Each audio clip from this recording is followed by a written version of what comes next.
Oi, gente! Esse é o ArchiCast número 237, meu nome é Adilson, e qualidade de vida em áreas urbanas está diretamente ligada à maneira como os espaços livres são projetados. Esses espaços que incluem praças, parques, áreas verdes e áreas públicas têm um papel fundamental no bem-estar das comunidades, oferecendo não só um respiro em meio à densidade urbana, mas também um espaço para convivência, lazer e promoção da saúde. O que define um bom projeto de espaço livre? Como é que esses espaços podem ser otimizados para promover conforto ambiental, interação social e, claro, uma vida mais saudável para os cidadãos. No episódio de hoje, a gente vai falar sobre projetos de espaços livres e qualidade de vida nas cidades. E para falar desse assunto, a gente trouxe dois convidados aqui. Primeiro, deixa eu apresentar o Vinícius Barbosa. O Vinícius é administrador de empresas e tem MBA em Gestão Estratégica de Negócios e Gestão de Equipes Comerciais. E atualmente é diretor comercial da MMCT, indústria de design especializada na fabricação de imobiliário, com atuação em mais de 40 países. Tudo bom, Vinícius? Seja bem-vindo ao ArchiCast. Olá, Adilson, Gustavo, obrigado pelo convite, primeiramente. Prazer falar com vocês, de um assunto que é de suma importância, que envolve o meio onde nós estamos inseridos, de certa forma também nas nossas atividades profissionais. No final das contas, é falar um pouco da nossa vida, como a gente se insere nessa sociedade. Isso aí. Também está aqui o Gustavo Garrido. Gustavo é arquiteto urbanista pela UFAUSP, pós-graduado pela FUPAM em Desenvolvimento Imobiliário e é sócio-diretor da Arcscape, Arquitetura e Paisagem, e atual presidente da ASBEE São Paulo e Associação Regional dos Escritórios de Arquitetura de São Paulo. Boa tarde, Gustavo. Obrigado pela sua presença aqui. Oi, Adilson. Oi, Vinícius. Prazer estar aqui com vocês de novo para falar desse assunto que, como disse aí o Vinícius, é de suma importância aí para a qualidade de vida das pessoas. Obrigado, Gustavo. E esse, como vocês já ouviram, é mais um episódio em parceria com a ASBEE de São Paulo. Bom, mas antes de ir pro papo, a gente vai pros e-mails, comentários e outras cositas mais.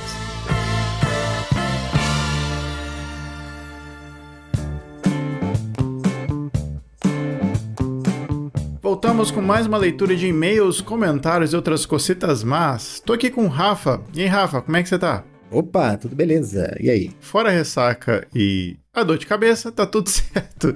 Bom, Rafa, como é que esse pessoal faz para entrar em contato com a gente? Bem, mandando e-mail para contato@archicast.com, e você também pode nos encontrar nas nossas redes sociais, Facebook, Instagram, Twitter, que voltou agora ao X, Temos canal no Telegram e no YouTube também, não é, Adilson? Isso aí, a gente tá sempre divulgando nosso canal no YouTube aqui, porque lá a gente, além de postar os episódios em áudio, tem os nossos episódios especialíssimos em vídeo, vocês podem acompanhar e não deixem de seguir a gente por lá. E é aquela coisa, dá o joinha, compartilhe com os amigos, é super importante pra gente poder fazer mais produtos como esse, não, Rafa? Isso aí, e também não deixe de comentar os vídeos, Muito legal vocês comentarem lá, que a gente tá sempre respondendo. E hoje a gente tem um recado especial aí pra nossa audiência, não é, Adil? Exatamente, espero que vocês curtam e bora pro recado.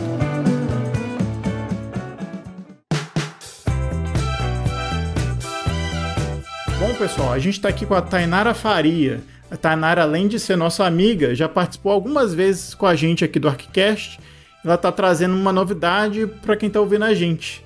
Oi, Tainara, tudo bem? Tudo bem, gente. Boa tarde, Adilson. Boa tarde, Rafa. Obrigada aí pela oportunidade de a gente estar aqui mais uma vez.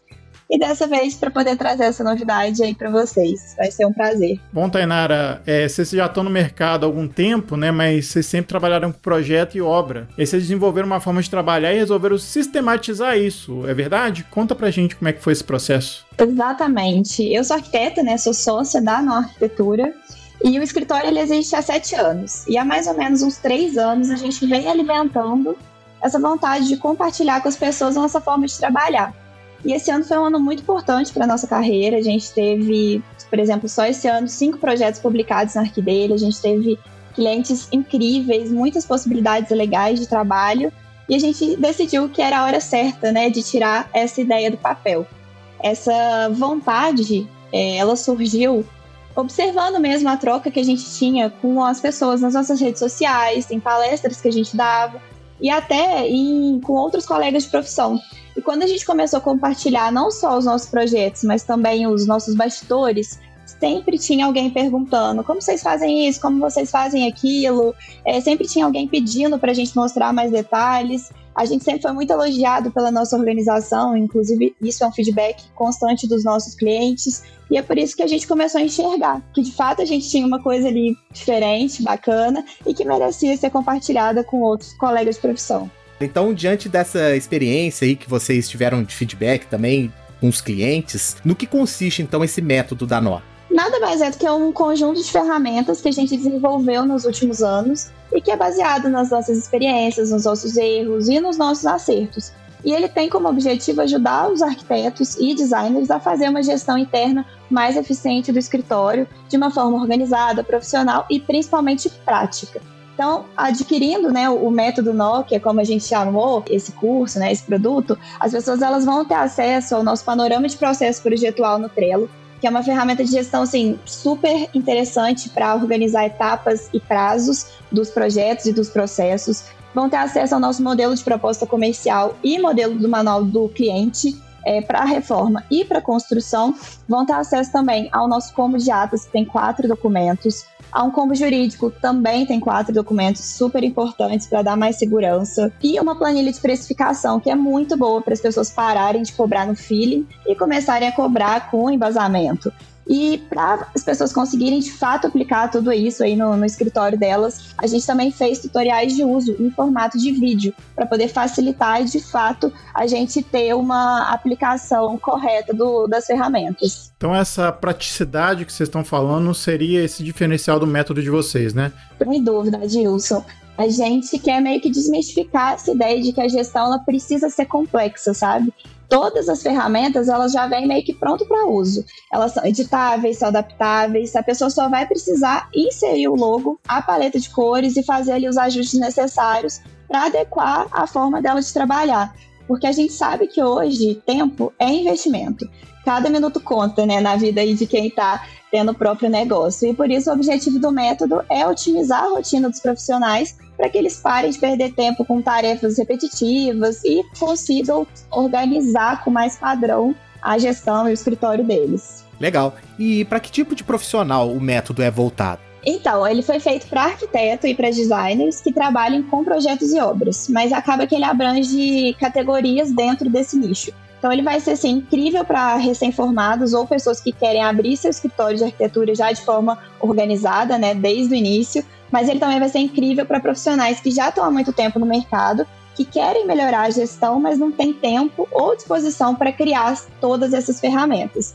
E serve também para estudantes que já querem se preparar para o mercado de trabalho e já sair da faculdade com tudo organizado. Muito bom. Depois dessa descrição bacana, como é que o pessoal pode acessar o método e ver ali com mais calma as outras coisas que a gente já falou aqui? Então, gente, o curso está disponibilizado na plataforma da Hotmart, mas a gente tem uma página de venda super completa com todas as informações que vocês precisam, né, para entender o que de fato é o método. Tem vídeo, tem foto, tem texto, enfim, tem tudo lá.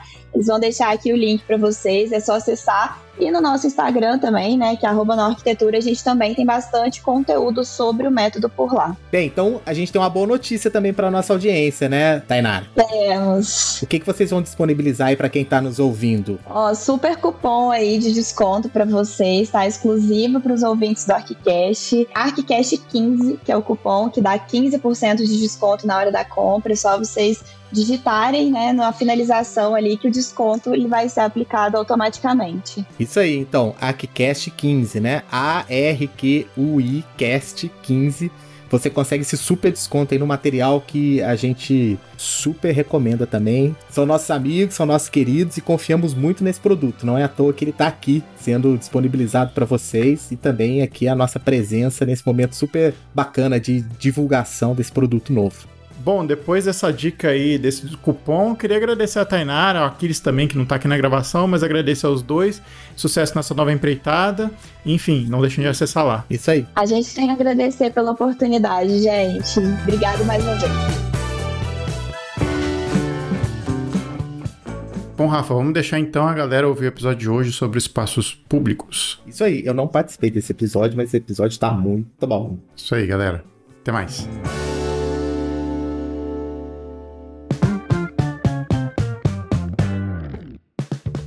A gente podia começar esse papo aqui para explicar rapidamente, eu acho que não vai dar para pegar tudo, o panorama inteiro, mas eu acho que a gente podia citar os espaços livres nas cidades brasileiras, a gente pode de repente fazer um histórico e falar um pouco dessa relação dos espaços livres com a qualidade de vida, que eu acho que essa é uma coisa recente, né?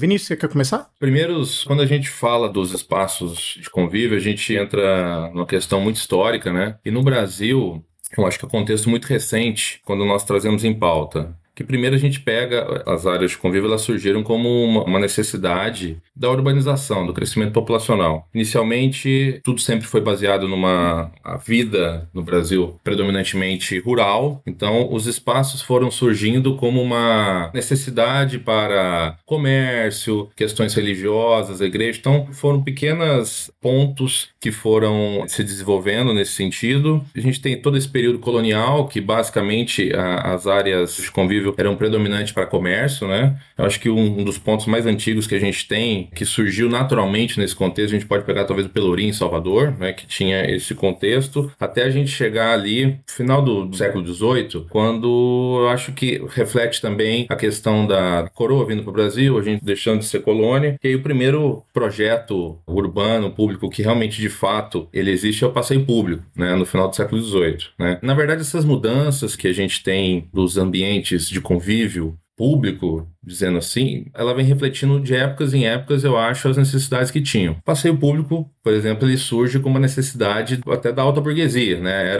Não era algo tão social nesse contexto, né? E aí, quando a gente vem para o Brasil mesmo como identidade, ele acaba entrando ali, eu acho que mais os projetos mais notáveis, e quando a gente começa a ter um reflexo diretamente, assim, na vida do brasileiro, eu vejo que é com os projetos modernistas, né? Que a gente começa a ter marco, né, que todo mundo, independente de trabalhar com arquitetura ou não, vai remeter a questão de Brasília. Depois, meados disso, a gente começa a ter um pouco de qualidade de vida, e a gente vem ali com o Parque Ibirapuera, então outros projetos assim nesse contexto, né? Então, realmente é algo que eu vejo assim que é recente, né? E cada época traz consigo as suas dores. O advento do carro, a grande industrialização que ocorreu, acho que nos últimos 100 anos, eles contribuíram muito para esse sentido, né? A gente tem muito que evoluir ainda, tem muito que se desenvolver, mas historicamente eu vejo que no Brasil ainda é algo recente, né?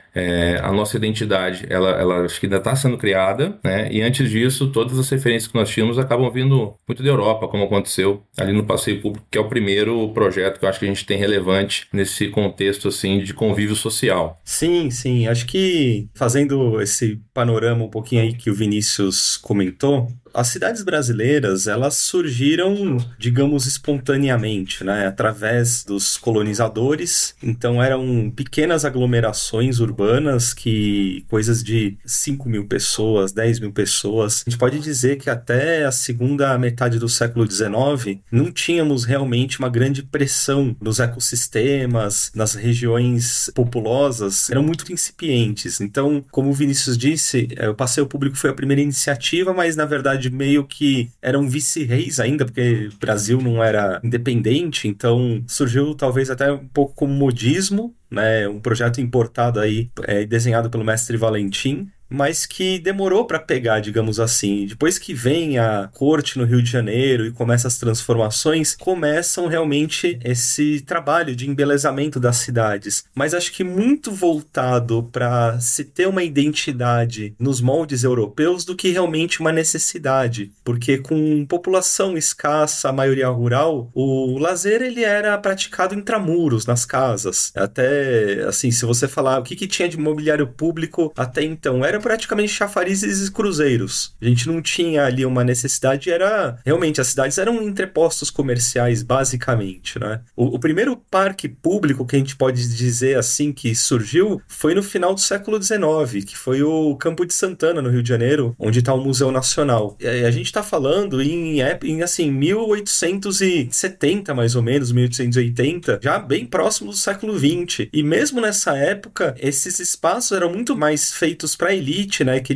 o pessoal chamava de flanar, né, o pessoal passeava pra ver e ser visto com roupas que hoje a gente nem imagina andar na rua com aquilo, né, a gente vai pra casamento, né, vestido lá de smoking e tal, mas eram os costumes da época, né. Eu acho que a questão só surge mesmo como necessidade de a gente falar que o lazer realmente é uma necessidade das pessoas quando as cidades começam a explodir em termos de tamanho, com a questão da imigração, né, que começa no Brasil no final do século XIX, adentra aí o século XX, a confusão urbana que se estabelece, né, com a questão dos carros, que começa a ocupar o espaço que eram das pessoas, então começa a surgir a questão de disciplina entre calçadas e leitos carroçáveis. Isso, assim, não foi uma questão só do Brasil, tá? Foi uma questão mundial, o mundo inteiro avançou. Acho que talvez o Brasil não tenha tido a questão da cidade industrial como teve em Londres, a questão, né, de conflito ali direto entre indústria, poluição, né, do ar, trabalho, né, as jornadas de trabalho imensas e tal, mas a gente teve o conflito com o meio ambiente, né, os rios, por exemplo, de São Paulo, o rio Tamanduateí era usado para lavar roupa, para jogar esgoto, para pescar, para tudo. Então, assim, eu acho que nesse contexto, só para não se delongar muito, nesse contexto de aumento populacional é que começa a realmente surgir a necessidade do lazer mesmo.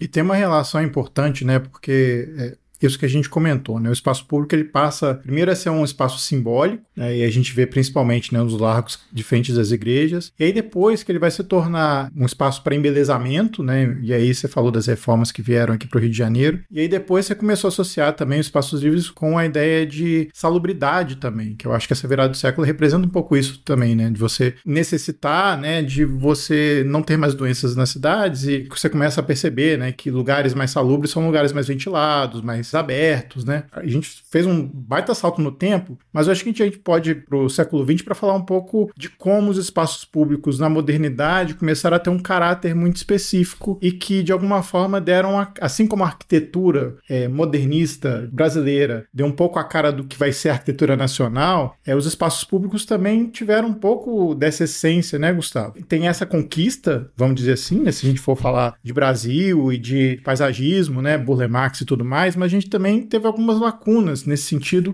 que a modernidade talvez não tenha abraçado de forma tão evidente ou que deixou a desejar algum ponto, né? Você podia falar um pouco disso pra gente? Quando chega, né, a todas as questões do modernismo, com os projetos aí do Le Corbusier em conjunto com o Lúcio Costa, com Oscar Niemeyer, né, o Ministério da Educação e Saúde, e surge também a figura do Burle Marx, ao mesmo tempo que tem essa necessidade da criação da identidade, o Burle Marx, né, foi realmente o grande paradigma aí no paisagismo brasileiro aí durante o século XX, veio junto com essa necessidade de expressão, baseado no caso do Burle Marx aí nos quadros cubistas, no Picasso principalmente, né, toda aquela linguagem que a gente conhece bem, veio a questão também das práticas esportivas, que até então não era uma pauta. Então o surgimento do futebol, começo da década de 20, as quadras esportivas, os playgrounds já adentrando a década de 40, as práticas de banho, né, de natação e de banho também nessa época, tudo isso exigiu que o espaço público fosse projetado e pensado para conseguir abarcar essas práticas. E assim, o estilo de vida e o desenho da cidade começa a surgir ao mesmo tempo. Então, se vocês prestarem atenção, por exemplo, o Parque Dom Pedro aqui de São Paulo, ele é da década de 20.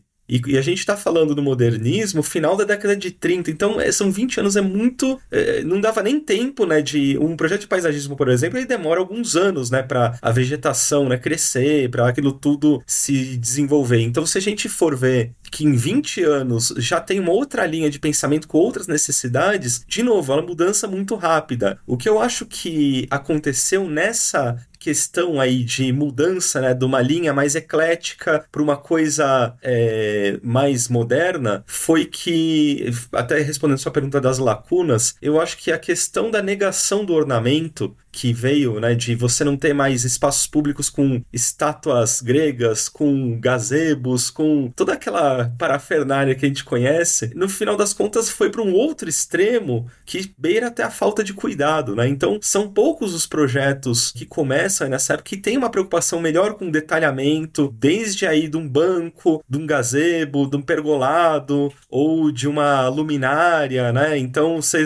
vocês bem lembram e veem nas cidades aqueles postes de ferro fundido antigos, quando a gente vê os postes modernos, na verdade, eu acho que não tem, assim, um desenho, uma preocupação de desenho com isso, né? Então, eu diria que a lacuna, ela se dá um pouco nessa questão do cuidado com o mobiliário público, em geral. Ao contrário, né, do desenho mesmo, do master plan, da coisa toda, que tem essas inspirações na pintura moderna, na arte moderna, né? Quando o Gustavo comenta a questão do desenho, né, do mobiliário e desses elementos que compõem a interface das cidades, a gente vê predominante, isso a gente vê dentro das nossas casas hoje, por exemplo, com as nossas cozinhas, né, tudo muito reto, um minimalismo, acho que assim, exacerbado muitas vezes, né, não sei se o Gustavo concorda. E as lacunas, eu vejo também que ficou, assim, cada época a gente tem uma necessidade, né? Então, assim, às vezes é compreensível até alguns pontos, por conta dessa industrialização, esse aumento populacional grande, então veio essa questão que favorece muitas vezes a funcionalidade e ela desconsidera alguns fatores que são importantes, como a identidade do local,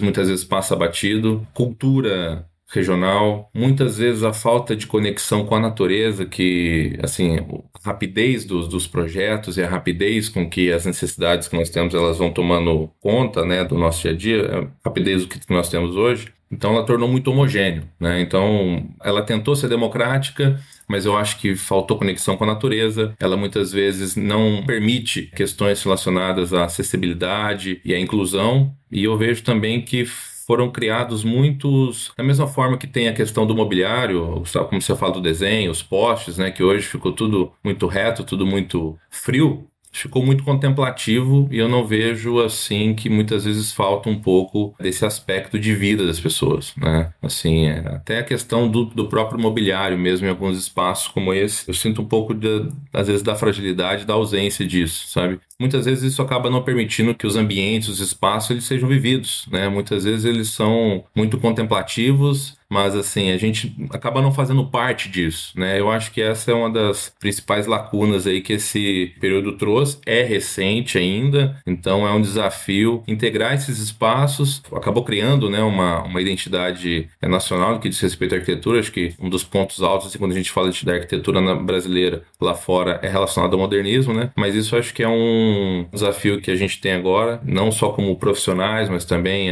as entidades públicas, né, de fazer essa integração, essa interface do que foi projetado e executado, né, ali na década de 50 para cá, com a necessidade que a gente tem hoje. A gente pode falar das características ou dos elementos mais comuns que a gente tem hoje nos espaços livres e públicos de novos projetos ou de restaurações ou revitalizações que a gente tem hoje, a gente consegue fazer um panorama. Então a gente hoje tem essas preocupações e quais os elementos que a gente costuma mais ver nos espaços públicos que a gente vê hoje, né, projetados. Assim, só dando prosseguimento, mas também já respondendo a sua pergunta, eu acho que esses elementos do espaço livre que hoje nós temos, que são, podemos citar aí, balizadores, a comunicação visual também dos espaços, os bancos, pergolados. Eu acho que eles passaram a ser entendidos muito funcionalmente, e não que eu seja adepto a voltar a ter estátuas gregas nas cidades, né? Longe disso. Mas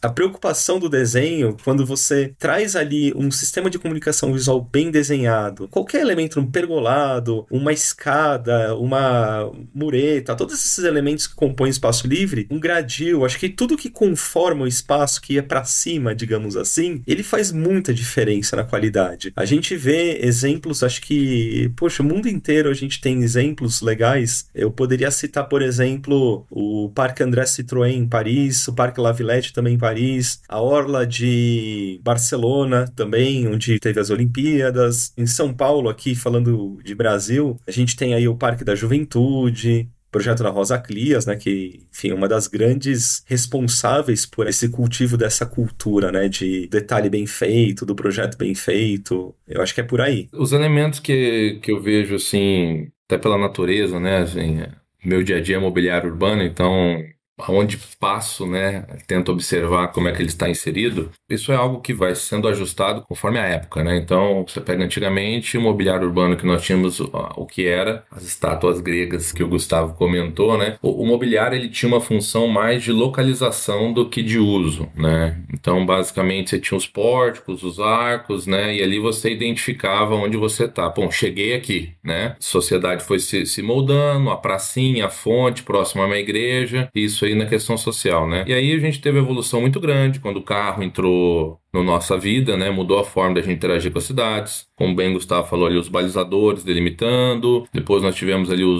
telefone público, né? Que também foi uma evolução muito grande. Porque o mobiliário e esses elementos que eles são inseridos, eles podem, devem e são fundamentais para determinar como a gente vai interagir com esses espaços, né? Com o passar do tempo também, a gente começou a ter elementos complementares, né? Que interferem na utilização e reflete diretamente na interface que as cidades têm hoje, que são os elementos que são complementares aí, que também vão fazendo parte. Os playgrounds, que também é algo que antigamente nós não tínhamos, além do mobiliário, que também vejo que o mobiliário com design com boa qualidade é algo recente quando nós falamos de Brasil. Recentemente estava conversando com o Gustavo, a gente vai puxar isso, você não tem mais de 15 anos, né, assim, de você ter realmente um mobiliário urbano pensado como legado. Ele é algo mais recente, preocupado com as questões socioambientais nesse sentido, né. As próprias academias ao ar livre também, é um advento recente que a gente vê inserido na sociedade de forma geral. Esses elementos, eles permitem que a gente consiga interagir mais com os espaços, né? E também não ser simplesmente algo de contemplação, mas ser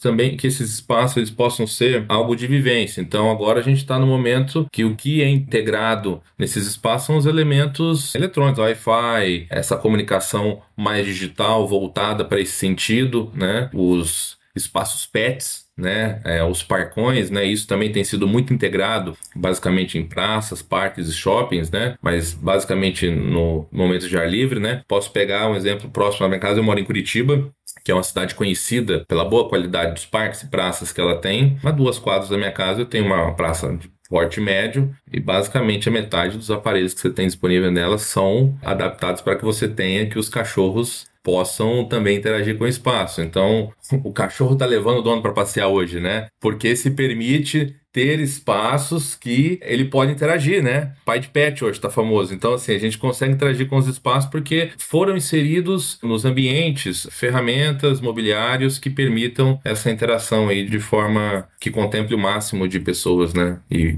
elementos nesse sentido. Eu colocaria também os estacionamentos para food truck também. Agora é muito comum nos espaços livres você ter os food trucks para aproveitar aquele espaço que ficou vazio ou que é um espaço meio perdido do projeto, e hoje eu vejo muito, assim, tá mais em minha cidade aqui, que tem uma produção de cerveja artesanal muito grande, né? Aí tem sempre a Kombi do chopp e tal, e eu imagino que seja comum também em outros lugares. Não sei se em São Paulo é comum, mas eu acredito que seja também, né? Adilson, o food truck hoje e o carrinho da cerveja, que eu aprecio muito, ele entra muito substituindo o que tínhamos, ainda sobrevive, mas o tio da pipoca, né? O tio do sorvete, né? Que tinha o sorvete já vai ficando um pouco mais difícil hoje, mas antigamente tinha, parecia aquelas garrafas PET que ficava aqueles, pelo menos eu sou de Poços de Caldas, interior de Minas, era muito comum isso, mas vem substituindo isso, né? E é fundamental porque, além de tudo, você acaba tendo uma interação de segurança também, de ativação econômica, né? Isso é muito importante.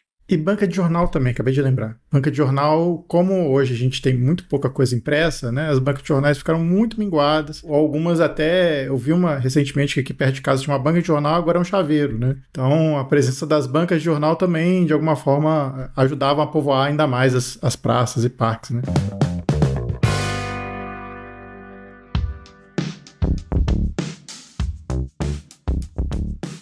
Agora, passando por uma questão que é importante hoje em dia, né? A gente fala hoje muito de acessibilidade, da importância dela e de como o Brasil ainda carece dessa manutenção dos espaços públicos. E para fazer lugares acessíveis, a gente precisa ter uma manutenção mínima que seja feita e, claro, reformas ali para todo mundo acessar. Agora, como é que é o desafio disso? De você fazer com que os espaços já existentes sejam adaptáveis e como é que é trazer essa questão e até para ser uma coisa que às vezes pode ser uma coisa limitadora do espaço, no sentido de que de você tem que botar um guarda-corpo, um corrimão, né, botar um elevador, de como isso pode se integrar no projeto, ainda mais considerando o espaço livre público, né? Uma questão que eu vejo sempre aqui acontecer nas cidades brasileiras, as cidades cresceram em áreas cuja topografia acaba sendo muito acentuada. Você vai para Berlim, você vai para Londres, Paris, Madrid, as cidades, elas têm ali um desenvolvimento em áreas ou planas ou assim com uma declividade muito pequena e que permite você fazer calçadas acessíveis, espaços realmente ali bem tranquilos nessa questão. São Paulo, Belo Horizonte, próprio Rio, né, com os morros, é um grande desafio. E assim, a gente tem que tomar cuidado também na área do poder público em não exigir coisas que são muito difíceis de cumprir. Eu, por exemplo, a gente fez recentemente um loteamento em Varginha, né, em Minas, no qual a prefeitura pedia que a via arterial tivesse no máximo 5% de declividade, se não me engano, 5 ou 10. Acho que era 5% de declividade, sendo que a topografia natural do terreno é 18, 20. Então, assim, aí a gente fica naquela discussão, a gente atende à lei ou a gente cria um desastre ambiental? Porque é disso que a gente está falando, né? A hora que você tenta pôr uma via com uma declividade muito baixa num terreno que é naturalmente acidentado, você vai ter grandes cortes de terra, grandes movimentos de terra, é forçar realmente, né? Então, assim, é um grande desafio. O básico aqui no Brasil ainda é muito difícil, que é você ter calçadas minimamente decentes. Eu acho que isso vem um pouco da questão do costume e da permissão do poder público em deixar que sejam feitos loteamentos sem se preocupar com as calçadas. Mais recentemente, já tem essa exigência de você ter que entregar a calçada e tal, mas assim, isso também é muito, muito recente, é coisa de, eu diria, de 10, 20 anos no máximo. Todos os bairros aqui de São Paulo, da periferia da cidade, eles surgiram de loteamentos no qual se traçava ali uma grade de ruas ortogonais, como se tudo fosse plano. Então, isso já cria-se um problema que vai se perpetuar, porque o traçado urbano, ele vai ali carimbar aquele local como um local que para o resto da sua existência vai ter problemas de acessibilidade. Então, se você pega assim, bairros aqui em São Paulo projetados pela companhia City, foram bairros que tiveram essa preocupação com o traçado, é um traçado mais sinuoso, obviamente que é um traçado menos econômico, digamos assim, no sentido, se você ver isso só em termos de planta, talvez não seja quando você levanta essas questões de corte a aterro tal, e adequação hoje, né? Mas eles foram precursores nessa questão de procurar se adequar, né, à topografia e naturalmente criar espaços melhores. Mas eu vejo assim que se a gente começar pelo básico, que é procurar resgatar as calçadas, o poder público, né, atuar no resgate das calçadas, não precisa ser também com dinheiro próprio. Pode se criar instrumentos urbanísticos que coloquem aí os empreendedores que vão fazer obras, construir prédios ali na região, que cuidem das calçadas, que tenham essa contrapartida. Acho que seria muito mais importante e benéfico para o futuro da cidade.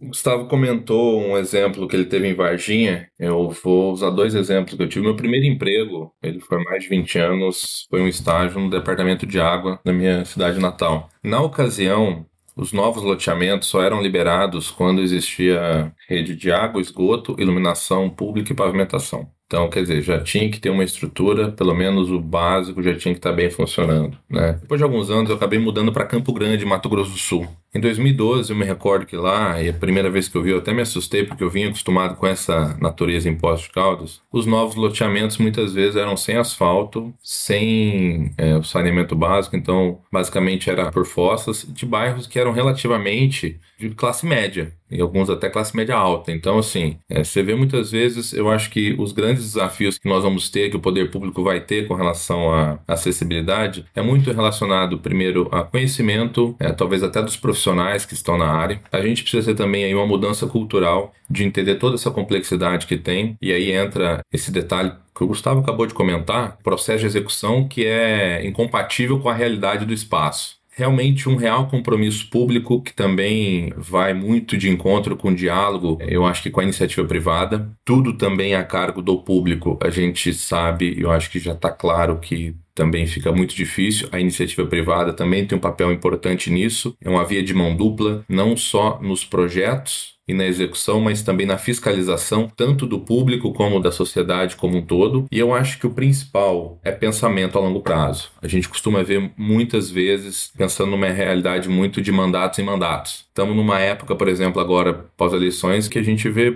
muitas questões relacionadas a isso, né? Obras que ficaram muito tempo paradas realmente agora estão acontecendo. E aí, quando nós falamos de acessibilidade, também a gente vai tendo os ajustes que cada tempo traz consigo, né? Cada época vai ter a sua dor, né, para ser resolvida. E nesse momento, a gente não fala só do cadeirante, da mãe com carrinho de bebê, porque como a gente tem uma verticalização muito grande, quer dizer, as áreas de convívio, essas praças e parques públicos, eles têm muita importância. Então, que você tenha, por exemplo, uma comunicação adequada para uma criança que tem um espectro autista, por exemplo, né? Então, isso também acaba sendo importante. A acessibilidade ela vai ficando mais abrangente do que, às vezes, nós estamos acostumados, né? E aí, a sensação que tem é que a necessidade ela tem sempre um passo à frente do que a capacidade do público tem, às vezes, de se reinventar, né? Eu trabalho com licitações. E aí outra questão que vem, licitação é o método, né, que os órgãos têm para fazer as contratações de serviços, de melhorias, de execução desses projetos. As leis cada vez mais são mais burocráticas, né? Então, assim, eu acho que primordial é uma mudança a longo prazo, pensamento a longo prazo e um planejamento mais adequado para cada realidade, né? Eu acho que passa por isso, como o Gustavo falou, é o básico bem feito.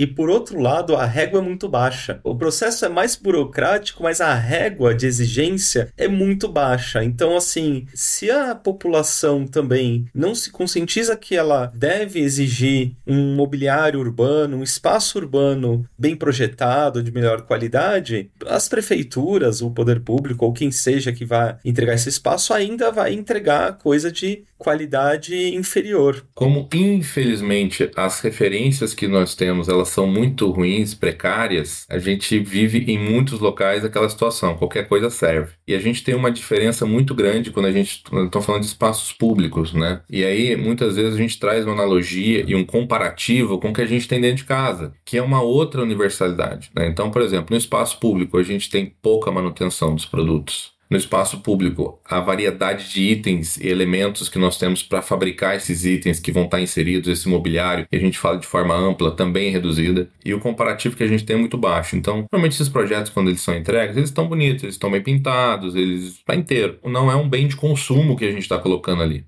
Então esse produto, esse elemento, ele não vai ser trocado, não vai ser substituído no intervalo curto de tempo. Então ele precisa resistir, ele precisa ser longevo, e aí a gente entra, acho que, numa mudança cultural aí e de educação, né? Para que as pessoas entendam o que ela pode cobrar, o que pode ser exigido e como pode fazer uma boa fiscalização desses projetos. Bom, além desses elementos que a gente falou, né, de acessibilidade, a gente tem outros elementos aqui. Eu queria percorrer por algum deles, porque eles fazem parte também do que a gente entende como espaço livre público, né? Primeiro falar de elementos paisagísticos ali, de projetos paisagísticos de espaços públicos, né? A gente mencionou aqui projetos importantes, né? A gente citou Burle Marx e outros, Rosa Clias, enfim. E a gente tem uma questão importante que são os espaços verdes e as plantas que são colocadas ali, né? A necessidade de manutenção. Apesar, assim, a gente tem essa exuberância tropical, onde a nossa flora é muito diversa, mas primeiro, os nossos espaços públicos, eles correspondem a essa exuberância que a gente tem, e essa flora que a gente tem consegue, de alguma maneira, adentrar na cidade através desses espaços, já que a gente sabe que eles são importantes aí para uma questão de sustentabilidade, né? Diminuem o calor nas ruas, né?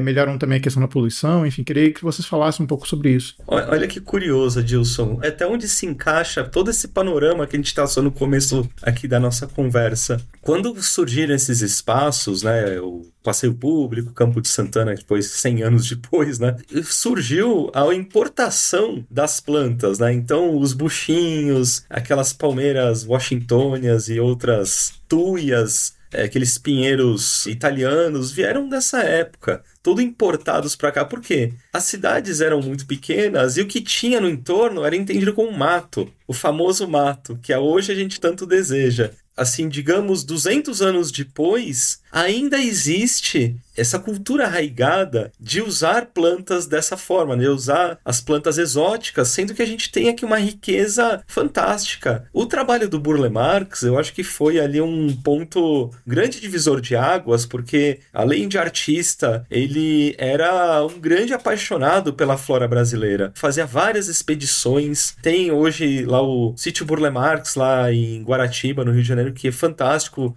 visitar, porque tem toda aquela coleção de plantas que ele foi juntando. Hoje, as prefeituras, elas estão demandando, elas têm, assim, listas de árvores nativas que você tem que usar, mas eu acho que ainda falta um belo caminho para a gente realmente trazer para os espaços públicos toda a riqueza que a gente tem, né? Inclusive se preocupando com a questão climática, né? Acho que falando aí, sem falar, né, da questão de enchentes e tal, mas detendo isso aqui, por exemplo, na questão do sombreamento, a gente tem árvores aqui brasileiras que criam sombras maravilhosas. Eu podia citar Subipiruna, por exemplo, né? Que tem em São Paulo, aqui é bastante comum. Você tem no interior já farinha seca, mas a gente tem também outras possibilidades de sombreamento, de conforto que podem ser proporcionadas por mobiliário urbano, por pérgolas, por tendas, né, lonas. Na Espanha, em Sevilha, eu estive lá há pouco tempo, as ruas estão sendo cobertas por lonas por causa do calor. O calor, a gente acha que aqui 30 e poucos graus é quente. Lá, não sei se talvez seja pela questão da umidade menor, mas assim, torna-se em certos horários insuportável de andar na rua sem um sombreamento. Então, eu acho que essa questão do conforto térmico no espaço livre, para garantir realmente qualidade de vida, vai ser cada vez uma exigência. Hoje, talvez as pessoas não percebam isso, mas eu acho que a gente, utilizando esses veículos de comunicação, como aqui o ArchiCast, a gente pode transmitir essa mensagem para que as pessoas passem a se preocupar com essa questão, né, de proporcionar sombreamento, arborização. Eu estive até final do ano passado em Manaus. A cidade, apesar de ser cercada por aquela floresta exuberante, é muito incipiente, tanto em termos de arborização como em termos de qualidade dos passeios, né? Então, dizem assim, poxa, não, mas aqui é muito quente, as pessoas não praticam esporte, não utilizam, né, o espaço livre como utilizam em outras cidades, mas a gente acho que tem que se perguntar, mas será que a cidade propicia isso, né? A gente, inclusive sabendo nas especificidades do clima, será que a nossa cidade não precisaria ter uma arborização mais intensa, um maior cuidado com os passeios, com as praças? Então acho que fica essa questão.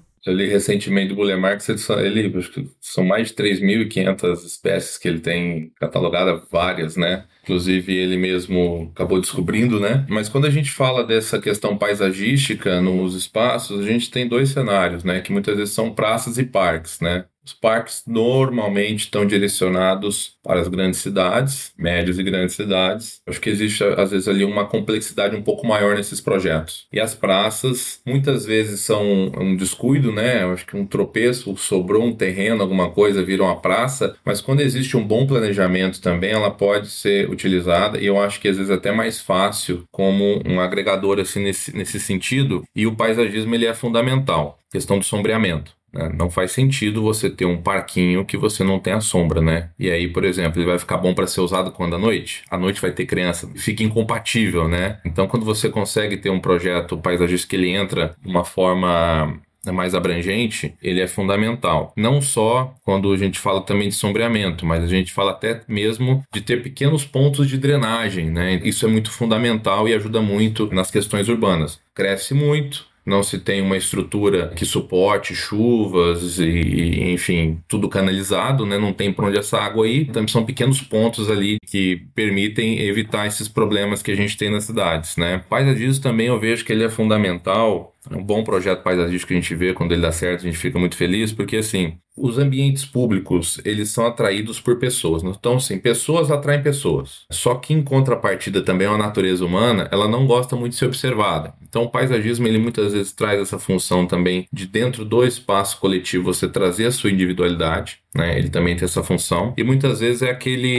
muitas vezes não, ele quase sempre ele vai funcionar muito bem, quando bem executado, como um alívio sonoro também. Paisagismo que permite, dentro do caos urbano, a gente poder sentar e contemplar a natureza e você ter essa limitação do barulho urbano, né? Dessa correria que a gente traz, né? Até no ArcCast já teve achei muito interessante quando falou, né, sobre praças e parques, e até a ONU pede, assim, uma exigência ali que a cada 400 metros a gente tivesse uma praça, né? Seria fundamental, seria maravilhoso a gente ter esse cenário, até as ODS, elas são baseadas nisso. Isso é algo que é medido para ter as ODS, né? E aí seriam esses refúgios que o paisagismo, ele fica fundamental, assim, para a qualidade de vida na cidade, né? Ô Vinícius, até deixa eu ser um pouco mais preciso, e Adilson, para usar o termo correto, a gente usa a arquitetura da paisagem, porque a arquitetura da paisagem, ela cobre tanto a questão da vegetação, como os elementos construídos, os pisos, mobiliário, etc. Então, acho que é importante até a gente usar esse conceito. E eu sempre achei muito mais difícil fazer o projeto de um espaço livre do que fazer um projeto interno. Não porque seja mais difícil em termos de quantidade de desenhos, de detalhamentos, mas no sentido de que, quando você faz ali um espaço de uma casa, enfim, de algum programa, você tem, muitas vezes, já em mente e mais claro aquela definição. Aqui é um quarto, o quarto precisa de uma cama, precisa às vezes uma escrivaninha, uma sala precisa de uma mesa, do sofá, etc e tal. No espaço livre, ele tem um programa, mas ele é muito mais diverso, muito mais rico em possibilidades, o que traz uma dificuldade também de projeto, né? A gente precisa lembrar que também, nessa questão da brevidade das coisas aqui no Brasil, quando a gente fala de Burle Marx, e nessa época, década de 50, 60, a gente tinha praticamente dois Robertos que faziam projetos de espaço livre, que era o Roberto Burle Marx e o Roberto Coelho Cardoso, que lecionou na FAUSP por bastante tempo. E o do Roberto Coelho Cardoso surgiu, né, as suas pupilas, digamos assim, que foi a Rosa Clias e a Miranda Magnoli, e dali começou a surgir vários profissionais que hoje atuam no mercado. Então, assim, inclusive acho que a prática da arquitetura paisagística, eu vejo que, inclusive aqui na ASBEA, a gente concentra grandes escritórios atuantes nesse ramo, mas que quando a gente compara pela quantidade de escritórios de arquitetura que fazem arquitetura, é muito pequeno. Talvez a gente tenha um grupo que caiba numa mão, né, de escritórios especializados que fazem trabalhos de grande qualidade. Na maior cidade da América Latina, né? Exatamente. E no Brasil, a gente talvez não saia de 2 mãos, né, de 4 mãos, digamos assim, né? Se você pegar, assim, escritórios que estão atuantes e tal. Então, temos aí grandes desafios. Pois é, e até uma questão que você trouxe, né, que a gente pode falar, e que no Brasil é uma questão fundamental, que é a questão da segurança. E a gente muitas vezes fala da questão da iluminação como algo importante nessa questão da segurança. A gente sabe que não só a iluminação vai trazer segurança, mas é um item importante quando a gente fala de espaço público. A gente falou aqui de que esses elementos eles são fundamentais para a gente pensar nesses espaços. Outros elementos a gente pode pensar também para ajudar na segurança e no bem-estar desses locais. Eu poderia falar assim, um postinho da polícia militar. Não faz o menor sentido às vezes, né? Mas enfim. É porque é só para explicar. Aqui na minha cidade, né, há um tempo atrás, começou a se instalar uns postos da polícia. É tipo não é uma torre de vigia, mas é um postinho da polícia militar que você acreditava que daquela maneira... Há uns que você aperta e você aciona a polícia? É um trombolinho que eles fizeram, um negócio redondo, que você botava ali uns parques e praças. Aquilo era horroroso, aquilo era muito feio. E ali você tinha um mini posto policial. E aquilo ali... E nem design tem, né, pra aquilo, né? Nem design tem. Aquilo é super improvisado, assim. É claro que tem uma ótima intenção para aquilo acontecer, mas que de fato aquilo ali foi cada vez mais sendo abandonado e acabou você criou elefantes brancos ali que acabaram enferrujando, enfim. E a gente fica achando que fazer um posto policial é garantir a segurança no lugar. Mas você tem outros elementos que você pode garantir com que isso aconteça também. Eu queria que a gente trouxesse alguns desses elementos, não só a iluminação, mas que a gente pode pensar em termos de segurança para as pessoas se sentirem mais seguras no espaço, né? Acaba sendo o objetivo final, né? A cidade moderna, como ela se desenvolveu aqui com o início do planejamento, sem te pensar que as primeiras leis urbanísticas em São Paulo surgiram na segunda metade do século XX, a gente percebe aí a profundidade do problema. A cidade moderna, ela foi pautada na questão da especialização de determinadas áreas em determinados usos. Depois a gente viu o problema disso porque áreas, por exemplo, de escritórios ficam totalmente desertas à noite. É o que acontece no centro de São Paulo e centro de muitas cidades aqui no Brasil e no mundo. Então, Então, o que está sendo trazido aí por novos olhares assim, de experiências, né, dessa questão da segurança, é que o uso misto, ele é essencial para a qualidade de vida e para a segurança. Então, assim, você falou da iluminação. Uma iluminação é um dos elementos, né? Eu acho que não adianta também você ter iluminação em uma rua cercada de muros. Ninguém vai, mesmo com iluminação, vai se sentir seguro ali. Então, ter diversidade de usos, né? Ter os olhos da rua, que foi exatamente o discurso que, no final da década de 60, mal passado as experiências da cidade moderna, a Jane Jacobs já foi trazendo essa questão, e que hoje que a gente discute isso, né? De diversidade de usos. Então, acho que assim, se você tem ali o ver e ser visto, coibindo a questão de você se trancar nos condomínios, nos grandes empreendimentos, eu acho que esse é o caminho. E assim, vira um desafio maior ainda, porque a gente está na era da tecnologia das redes sociais, que as pessoas acabam tratando o celular, né, o smartphone, como um mundo ali de socialização. Então até foi legal o Vinícius trazer a questão dos parcões, né, dos pets, porque pelo menos isso incentiva a pessoa a sair de casa, né, a passear, usufruir o espaço livre e qualificar esse espaço livre, porque talvez se não fosse os pets, isso seria pior ainda, né? As pessoas iam ficar no mundo aí dos smartphones. A gente reflete muito na rua o que é feito dentro de casa, né? Então, esses olhos da rua... Agora, se o Gustavo souber, ele me lembra, mas eu me recordo de ter estudado no momento que em Viena, acho que na década de 50, 60, começou a ter uma mudança na arquitetura que dentro dos condomínios, as cozinhas era o formato que era social na época, né? Normalmente, mulher em casa, mãe de família, as famílias eram um pouco maiores, e as cozinhas, elas eram voltadas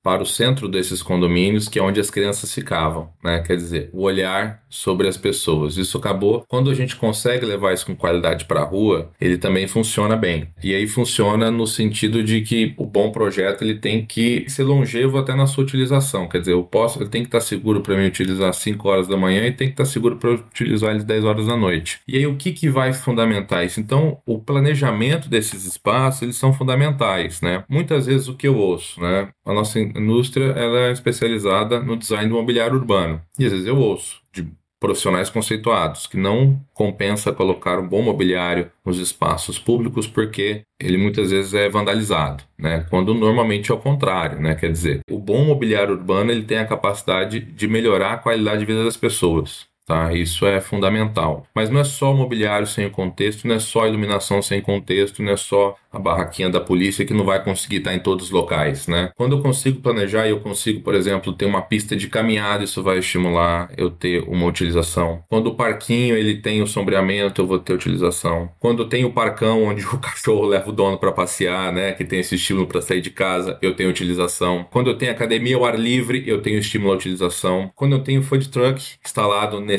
espaços, eu tenho estímulo ali, aquela alimentação, aquele final do dia, né? Aquele início da noite, meia-noite ali, bom, acabou a balada, eu tenho onde comer, eu tenho estímulo à utilização, e aí onde eu vou atraindo pessoas, eu vou tendo mais pessoas, eu vou tendo mais segurança. Isso é um ciclo vicioso, né? E aí essas pessoas, elas só permanecem se tiver um bom mobiliário urbano. Eu acho que é fundamental isso, sabe? Mas ele tem que estar dentro de todo esse contexto que é um pouco complexo às vezes, não é tão fácil. A gente fala aqui, parece fácil, mas não é, né? E aí vem muito, quando a gente fala da boa qualidade desse mobiliário, a gente reflete muito a famosa teoria da janela quebradas, né? Então, assim, se ele está bem conservado, se ele está sendo bem utilizado, ele permanece. Normalmente a gente vê que esses atos de vandalismo, eles muitas vezes estão relacionados a pouca utilização. A gente costuma dizer que a melhor manutenção para o mobiliário urbano é o uso, nada mais que isso. Lógico, né? Uma limpeza, um reparo, ele é importante, mas quanto mais uso nós temos, melhor eles estão condicionados, né? Então, todos os elementos que a gente consegue colocar na mesma equação,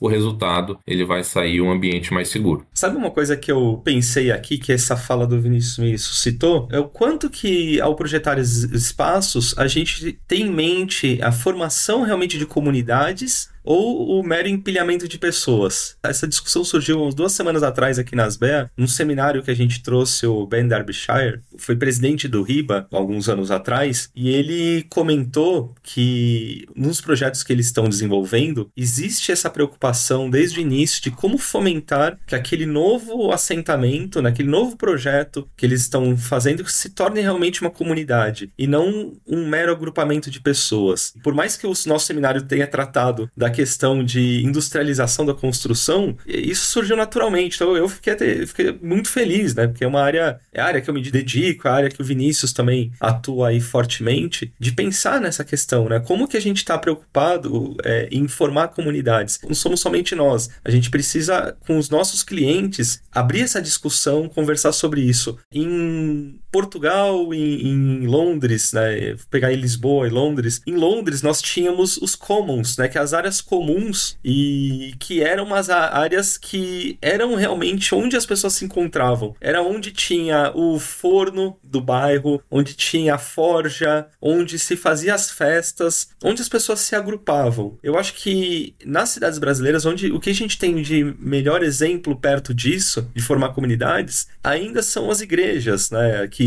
tem as festas religiosas, festas juninas de bairro. Aqui no bairro tem festa junina da paróquia, que as pessoas se mobilizam para ajudar. Então, são dos poucos momentos que a gente tem de formação de comunidades. Então, eu acho que a gente precisa se preocupar nos nossos projetos nessa questão de não só projetar o espaço, mas projetar visando uma programação de atividades e que seja ali o condomínio a ser instalado, ou seja um loteamento que vai ter associação de moradores, ou mesmo um bairro, ali mobilizar um bairro onde está sendo edificado ou tendo um processo de retrofit, que seja mobilizada a sociedade, porque sem essa criação de comunidade, a questão da segurança também não vai ser resolvida. Gustavo me deu um insight aqui quando ele falou de empilhamento, né? A gente vê a verticalização das moradias, os espaços de convívio vão ficando cada vez menores, e aí um espaço que é muito utilizado, Adilson, que você trouxe a questão para a pauta, a questão da segurança, né? Os shopping centers, por exemplo, que é aquele modelo de negócio que a gente trouxe, né, importou, que é aquela caixa quadrada, falando de uma forma fria, claro, né, mas que é meio pasteurizado, que você não vê tempo, a temperatura é controlada e tudo mais. Até nos shoppings, eles têm um dos primeiros eventos pós-pandemia que eu acho que retomou, junto com a Expo Revestir, foi a Expo Shopping. Eu tive, e a maioria dos projetos que vão estar finalizando a execução agora, principalmente a partir de 2025, 2026, são os strip malls, né, os shoppings abertos,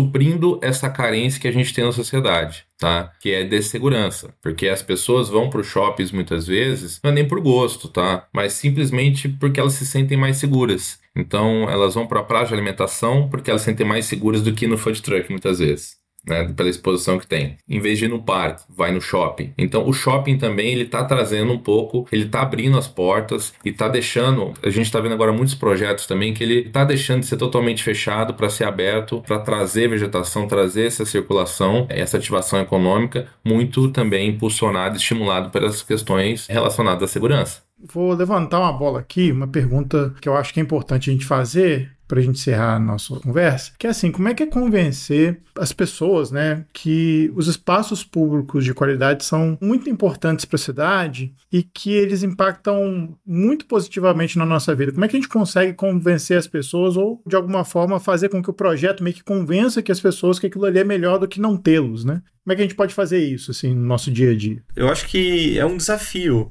Ainda mais nessa época, né, de digitalização que a gente já mencionou. Precisa existir um marketing cada vez mais forte e positivo dos órgãos de classe, dos meios de comunicação, da sociedade como um todo, associando aqui. Acho que já existe, né, uma relação da qualidade de vida da pessoa com a qualidade de vida do espaço. O que eu acho que acontece muito é que as pessoas que têm recursos, elas fazem isso intramuros, né? Como era lá no início, antes, né, de ter a preocupação com a urbanização. Mas assim, acho que quanto mais exemplos que a gente vê de fora também, quanto mais as pessoas viajam, é interessante, né, a gente ver que uma pessoa que só anda de carro aqui no Brasil, que não usa as praças, não usa parques, ou usa muito pouco, vai para alguma capital da Europa, dos Estados Unidos, ou qualquer outro lugar que tenha um urbanismo mais desenvolvido e anda de metrô, anda de ônibus, usufrui da praça, do parque, anda na rua. A gente precisa ter um marketing positivo, campanhas, né, nesse sentido, para mostrar para as pessoas o quanto elas ganham com espaços de qualidade e principalmente acho que a classe média, porque assim, a classe rica, ela pode fazer isso por si só, né, intramuros. A classe muito pobre também, naturalmente, é mais mobilizada, é mais ativada nesse sentido, por mais que ainda exista muitas áreas de extrema pobreza, mas é muito mais fácil você mobilizar, acho que as pessoas mais simples do que uma classe média. A classe média, eu acho que ela acaba sendo muito individualista nesse sentido, procurando outras alternativas, viajando no final de semana, fazendo outras coisas do que ver que ela pode ter uma qualidade de vida decente, bacana, um dia a dia melhor, se cobrar das autoridades e se mobilizar também entre si, através de criação de comunidades, de associações, para mobilizar para que seu bairro tenha uma melhor qualidade. Eu acho que a gente tem um acesso à informação muito mais facilitada hoje, né? Todo mundo, qualquer lugar que você vai, independente hoje da classe social, você tem um celular na mão. Só pra gente ver como as coisas até pouco tempo atrás eram mais obscuras, né? Eu peguei na transição da faculdade, por exemplo, a época que a gente poderia fumar dentro do restaurante. Hoje é impensável, né, numa mesa você poder acender um cigarro. Então isso eu estou falando de pouco menos de 20 anos atrás, a gente tinha uma legislação que ainda favorecia isso, né? A gente está numa época também que aí todo mundo sofreu, que foi esse intervalo de pandemia, que eu acho que ele não necessariamente mudou por conta dela, mas eu acho que ela foi um acelerador nesse sentido, que foi a limitação que nós tivemos de acesso aos espaços de convívio. A gente teve essa limitação de convívio social. Isso eu acho que trouxe, se a gente puder tirar algo de bom que teve, né? Essa necessidade de ir e vir quando ela foi ceifada, ela foi limitada, ainda está pegando uma mudança de importância nessa qualidade de vida. Tanto as praças e os parques, eles estão tendo um valor maior nesse sentido, né? Então, eu acho que a gente está passando por um momento cultural assim importante e basicamente tudo a gente passa pela educação, né? Como o Gustavo comentou, áreas mais carentes, as pessoas têm uma tendência de ter essa mobilização social, porque sozinho, como diria aquele velho ditado, né? Uma andorinha sozinha não faz verão, então as pessoas precisam se unir como grupo para movimentar. O acesso à informação hoje, ele é muito mais claro, você não precisa assistir um telejornal para você estar informado, né? Então, o celular, a tecnologia, ela conseguiu furar bolhas, né? Que antigamente você tinha que ter essa informação. Primeiro, educação, e segundo, vem o bom planejamento urbano, né? As praças e parques não tá só com quadra, né? Tá com os estímulos para que a gente possa ter vários ativadores para acessar várias pessoas, né? Porque esses espaços também, eles têm que ser democráticos de uma forma, quando a gente fala de acessibilidade, a gente fala de gênero, a gente fala de questões de idade, que a gente possa englobar todos juntos. Então, uma pessoa de terceira idade e uma criança, elas podem conviver no mesmo espaço e a gente começa a ter interações sociais também, multiculturais, nesse sentido que a gente consegue agregar isso de várias formas, tá? E a gente tem também muitos estudos, né? Foi comentado já aqui no ArcCast, que é, assim, a qualidade de vida das pessoas que moram próximo às praças. Então, assim, você tem uma qualidade de vida considerável e significativa. Então, esses espaços, eles precisam serem refeitos, tá? Serem bem planejados. Eu vejo também que outra necessidade que a gente traz hoje, a gente trouxe nos anos 60, quando a gente falou do modernismo, né? As ruas rasgando as cidades, né? Uma Brasília que foi feita do zero, né? Hoje, o que a gente está trazendo, a necessidade, é da caminhabilidade, é do sentar, é do observar. Roda o Brasil inteiro e eu não vi nenhum projeto que depois de executado houvesse o privilégio do pedestre ao invés do carro, ele não tivesse um feedback positivo. Eu não conheço, tá? Não sei se tem que ser uma tragédia grega, né? Assim, muito mal executado para que a gente tenha esse feedback. Então, assim, eu acho que a reflexão que a gente traz agora, também nesse sentido de fazer, é ter esses bons projetos, mas que valorizem, que tragam a escala humana para dentro das cidades, né? Até porque, quando a gente consegue reduzir isso, eu vi um estudo da Citroën, em média nós passamos quase 5 anos da nossa vida dentro do carro, seja como condutor ou como passageiro. Para muitas pessoas, se a gente tirar a hora de sono, isso tem uma representatividade grande, 5 anos da vida dentro do veículo, né? Então, quando a gente consegue trazer o usuário para caminhar, que os espaços sejam mais integrados, que onde a gente pode viver, eu preciso pegar menos o carro, eu vou melhorando a minha qualidade de vida, eu acho que isso vai impactando a sociedade como um todo. Muito bom.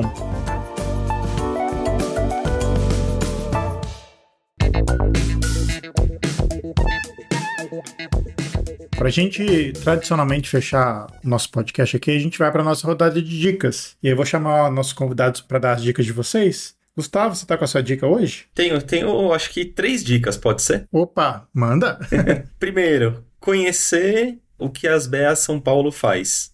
Acho que a Asbea como um todo, né? A Asbea é a Associação Brasileira de Escritórios de Arquitetura e que a gente se mobiliza em prol de uma maior qualidade dos projetos, uma melhor organização das empresas de projeto. Então, eu acho que é muito importante, principalmente o público que eu sei que tem muita gente de faculdade que assiste o programa, muitos alunos, né? Meus antigos alunos, quando eu dava aula na Belas Artes, assistiam já o ArchiCast. Então, que entrem no site, conheçam um pouco da Asbea. Essa é a primeira dica. A segunda dica, já que a gente está falando de espaço livre, é conhecer. O CAL São Paulo disponibilizou, acho que o CAL BR, né, disponibilizou o acesso livre às normas técnicas. Isso foi uma grande evolução para o trabalho dos arquitetos e todos os profissionais. E dentre essas normas, eu destacaria a NBR 16636, a parte 4, que ela trata da arquitetura paisagística. Essa norma eu tive a participação na confecção junto com outros renomados profissionais, então acho que é bem importante conhecer essa norma para colocar basicamente o que precisa ter num projeto de arquitetura paisagística. E acho que a última é conhecer um pouco também do nosso escritório da Arcscape. É legal também divulgar um pouco aí do nosso trabalho. A gente está no Instagram e em todas as redes sociais. Mas é isso. Qual que é o perfil no Instagram,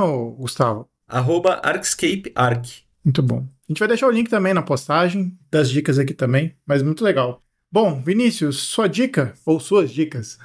No Gustavo, eu vou ter 2 dicas, né? Eu ia ter uma só, mas vou pegar e no final vou vender meu peixe também. A dica que eu trago, um livro que eu li recentemente, Polifonia Urbana, da Adriana Levitsky, uma grande amiga nossa, né? Que traz ali, ela tem uma larga experiência, é uma voz muito ativa aí, diversos seminários, né? Sempre, Gustavo, aí, ela é muito atuante, né, Gustavo, na sua comunicação, né, na fala, tem uma experiência muito grande, ela e a equipe dela, no que diz respeito ao urbanismo, né? Ela participou do último ArchiCast, inclusive, né, Adilson? Sim, a Adriana participou. Né? Então, e é um livro, além de tudo, ele é bonito também para colocar na biblioteca, tá? É um período bom aí de leitura, mas é muito enriquecedor, ela traz várias questões, assim, que eu acho que são super válidas, tá? Ainda mais esses desafios que nós temos hoje, né? E aí, já que a gente falou tanto aí de importância, né, dos espaços públicos e algo que é fundamental aí, o mobiliário urbano, então queria convidar também o público aí para visitar o nosso Instagram, o nosso site,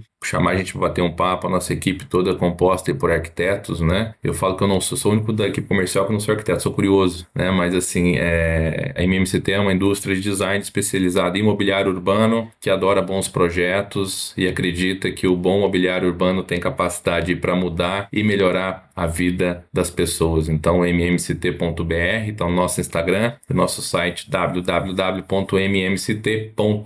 Muito bom. Bom, tá todo mundo puxando a sardinha pra si, eu vou puxar a sardinha pra gente. Vamos também. Lá, né?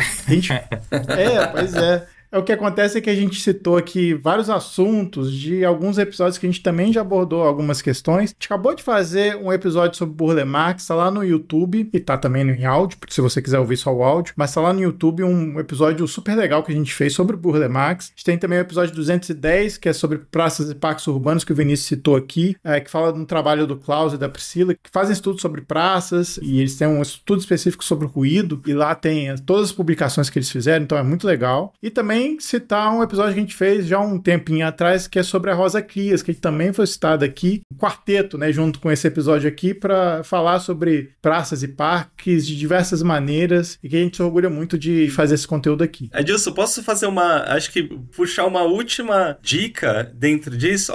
Esse aqui é um dos livros do Quadro do Paisagismo do Brasil, que foi um projeto do qual eu participei, tive a felicidade de participar quando eu era estudante, ainda na FAUSP. É um projeto, foi um grupo de pesquisa muito importante, ainda é, né? Um grupo de pesquisa muito importante, talvez acho que o mais importante do Brasil, que faz a pesquisa de espaços livres, e tem uma série de livros, né? O fundador foi o professor Silvio Macedo, que infelizmente é falecido, mas que deixou um legado, assim, profundo em toda a área da arquitetura da paisagem. Eu tenho aqui quase todos os livros, acho que são 5 ou 6 livros, então vale muito a pena para quem quer conhecer um pouco mais sobre espaço livre, praças, parques. Essa série do Quapá é fantástica. Muito bom, acho que é só procurar pelo Silvio Macedo, aí tem as várias publicações deles, né? Sim, exatamente. Projeto Quapá, aí vocês acham.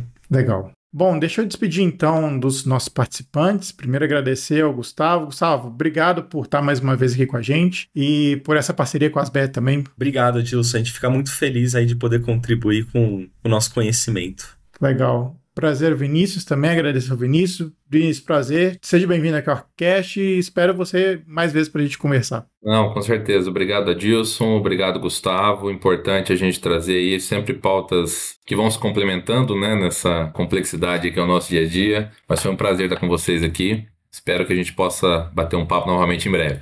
Isso aí. Então a gente fica por aqui. A gente volta daqui a 15 dias com mais episódio para vocês. E até mais.